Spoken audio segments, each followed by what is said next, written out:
Ay, magandang gabi. Sandali lang ito, kaibigan. Oh, Merry Christmas ho.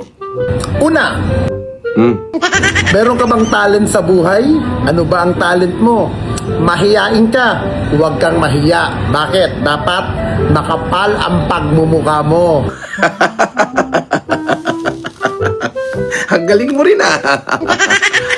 Yes, dapat kapalan mo ang pagmumukha mo. Kita mo na lang ito, meron akong isang dating kaibigan at kaplastikan na ang pangalan, Kabayo ang itawag na lang natin. Mr. Caliber. Oh.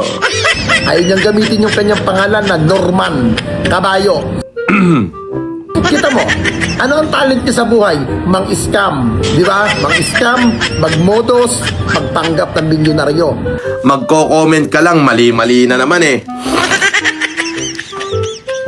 Yan ang sinasabi ko sa iyo eh, halatang basher ka eh. Di ba? Ano nangyari? Na-discover siya. Di ba? Dapat ganun din kayo. Kayahin nyo yung mga ibang vlogger, mga artista.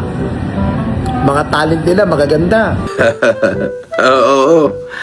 Ayun, na-discover. Ikaw, Mr. Caliber. Oh. hanggang ka lang, visit.